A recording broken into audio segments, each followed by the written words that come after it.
Bismillahirrahmanirrahim. Assalamualaikum warahmatullahi wabarakatuh. Alhamdulillahilladzi 'allama bil qalam, 'allamal insana ma lam ya'lam. Asyhadu an la ilaha illallah wa asyhadu anna Muhammadar Rasulullah. Pemirsa dimanapun kita berada, yang semuanya insya Allah dicintai oleh Allah Subhanahu wa Ta'ala, adalah sebuah keniscayaan bahwa manusia yang beriman, manusia yang bertakwa kepada Allah Subhanahu wa Ta'ala adalah mereka yang senantiasa menyambung tali silaturahim secara vertikal antara dirinya dengan Tuhan. Karena itu tidak ada alasan manusia untuk tidak mengingat Allah, karena Allah selalu mengingat mereka. Karena itu pemirsa sekalian, kapan dan dimanapun kita berada, kita tetap fazkuruni azkurkum waskuruli wala takfuru. Maka apabila ada di antara hambaku mengingat namaku, menyebut namaku, kata Allah, aku akan menyapa dan menyahut daripada mereka itu sendiri. Dan hendaklah mereka berterima kasih apa yang aku berikan, dan jangan coba kamu mengingkari. Pemirsa sekalian, dalam perdebatan ilmu teologi, ilmu ketuhanan, mendebatkan tentang eksistensi manusia. Apakah manusia itu lahir yang senantiasa disiapkan dengan potensi ketuhanan, atau apakah manusia diciptakan itu dilengkapi dengan unsur fitrah ketuhanan? Hampir semua filosof, apakah filosof eksistensialis, filosof materialis, atau filosof psikologis, menyimpulkan bahwa manusia lahir dibekali dengan unsur ketuhanan. Karena itu seorang Plato menyebutkan bahwa manusia diciptakan itu dia memiliki ide bawaan. Ide bawaan ini yang disebut di dalam Islam dengan ruh. Karena itu manusia diciptakan oleh Allah dengan sempurna dan ditiupkan ruh. Wa nafathtu fihi min ruhi. Allah bersama malaikat meniupkan ruh ke dalam diri mereka, yaitu dari Allah Subhanahu wa Ta'ala. Karena itu manusia sekeras bagaimanapun, sekejam bagaimanapun, sejelek bagaimanapun, manusia punya rasa ketuhanan. Sebagaimana dijelaskan oleh Allah Subhanahu wa Ta'ala dalam Al-Quran surat Al-A'raf ayat 172 yang berbunyi, wa idh akhadha rabbuka min bani adam min zuhurihim dzurriyyatahum wa ashhadahum ala anfusihim alastu bi rabbikum qalu bala sahidana antakulu yaumal qiyamah inna kunna an hadza ghafilin. Yang artinya secara literal, ketika Tuhanmu mengeluarkan keturunan anak cucu Adam dari tulang sulbi mereka, dan Allah mengambil kesaksian di antara jiwa-jiwa mereka, bukankah aku ini adalah Tuhanmu, kata Allah Subhanahu wa Ta'ala. Maka semua jiwa yang ada pada saat itu, 120 hari dalam kandungan ibu, kita ditiupkan ruh dan Allah mengambil kesaksian.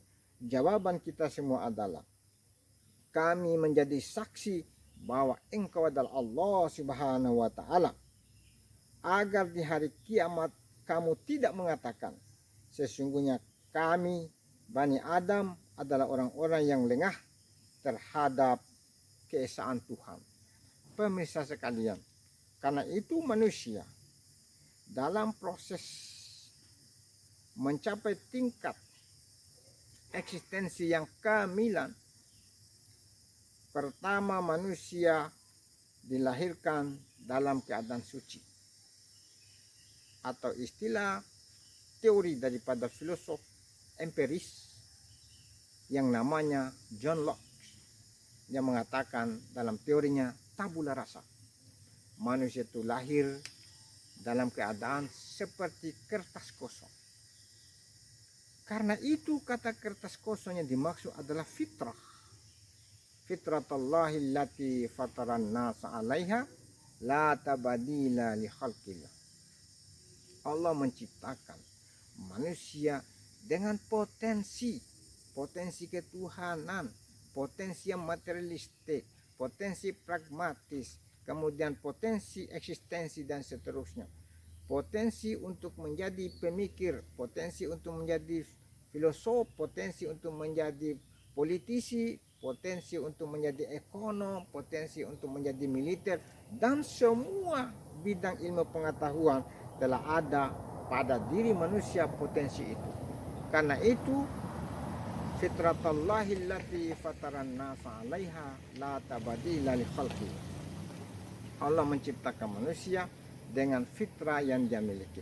Betul apa yang dikatakan oleh Imam Al-Ghazali. Beliau mengatakan bahwa manusia itu lahir di mana orang tuanya Islam, maka anaknya adalah Islam. Kalau orang tuanya Yahudi, maka generasinya Yahudi. Dan sebaliknya, kalau orang tuanya dari Nasrani, pasti anaknya jadi Nasrani. Oleh karena itu, minimal ada dua aliran yang kita mau mencoba untuk menggugah eksistensi manusia. Yang pertama adalah aliran Qadariyah. Aliran Qadariyah itu disebut dengan free will. Manusia itu bebas untuk memilih. Karena Allah sudah menciptakan manusia potensi, rasio dan rasa, potensi akal dan hati, potensi akal dan ruh. Karena itu, pemirsa sekalian, manusia kalau dia mampu memaksimalkan potensi rasio dan potensi ruh serta potensi rasa, pasti manusia itu berhasil. Karena itu, innallaha la yugairu ma biqaumi hatta yugairu ma bi anfusihim. Sesungguhnya Allah Subhanahu wa taala tidak merubah nasib seseorang kecuali mereka itu sendiri yang merubahnya. Karena itu potensi orang malas tidak dibenarkan dalam Islam. Potensi orang yang korupsi, pencuri tidak dibenarkan dalam Islam. Kalau orang melakukan kejahatan pada umumnya, mereka tidak mengasah potensi kebaikan pada dirinya. Ketika mereka melakukan kesalahan, maka dia akan dimasukkan neraka. Karena itu dalam pandangan Qadariyah atau pandangan free will, dia mengatakan begini: manusia masuk neraka karena dirinya dan manusia masuk surga karena dirinya. Sebaliknya ada aliran fatalism, Jabariyah atau predestination, bahwa sesungguhnya manusia meskipun sudah diciptakan dengan potensi, kemampuan untuk melakukan sesuatu, untuk menjadi siapapun, untuk menduduki jabatan apapun, manusia tidak punya daya, karena Allah lah yang punya daya. Karena itu semua manusia ini dalam pandangan fatalisme atau aliran yang pasrah kepada Allah, manusia ini ibaratkan wayang, dan wayang itu yang digerakkan oleh dalang. Karena itu kita tinggal mau memilih. Kalau bapak, ibu-ibu berada pada posisi miskin, siapa yang mau disalahkan? Tuhan atau diri? Kalau sudah berusaha, itu baru kita pasrah kepada Allah. Tetapi kalau belum berusaha, yang salah adalah dirimu. Karena itu perintah Allah, wa fi anfusikum afala tubsirun. Dan di dalam dirimu, apakah kamu tidak memperhatikan? Karena itu pemirsa sekalian, kemiskinan seseorang tergantung daripada usaha, dan apabila usahanya sudah maksimal tapi tetap berada pada posisi seperti itu, maka dia harus pasrah kepada Allah Subhanahu wa taala. Semoga motivasi yang saya sampaikan ini dapat membangun sinergi antara rasio dengan rasa, atau dapat merubah eksistensi manusia. Manusia berada pada posisi tidak ada menjadi ada. Karena itu betul apa yang difirmankan oleh Allah Subhanahu wa taala. Kaifa takfuruna billah wa kuntum awwata fa ahyakum. Ayat ini bisa digiring kepada bagaimana mengasah potensi. Mengapa kamu mengingkari atau kafir kepada Allah, padahal dulu kamu dalam keadaan mati. Mati itu tidak punya apa-apa, tidak punya kemampuan apa-apa. Tiba-tiba kamu berubah menjadi orang hidup. Orang hidup ini adalah mampu mengembangkan potensi yang ada, sehingga kita bisa bereksis, bisa berkompetisi dalam perubahan zaman. Meskipun zaman sudah sampai pada tingkat zaman serba digitalisasi, tetapi kita mampu menundukkan ilmu pengetahuan itu, karena manusia berada pada posisi manusia yang berkualitas, manusia yang unggul.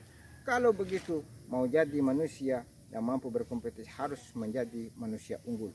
Salah satu syarat untuk menjadi manusia unggul adalah tajamkan rasio, kuatkan rasa, karena rasio itu akan mengelola dunia dengan ilmu pengetahuan.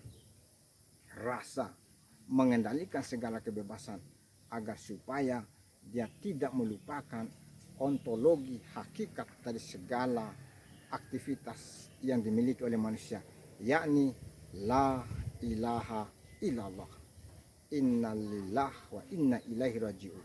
Semua kita datang dari Allah dan akan kembali kepada Allah. Semoga ada manfaatnya. Terima kasih. Wassalamualaikum warahmatullahi wabarakatuh.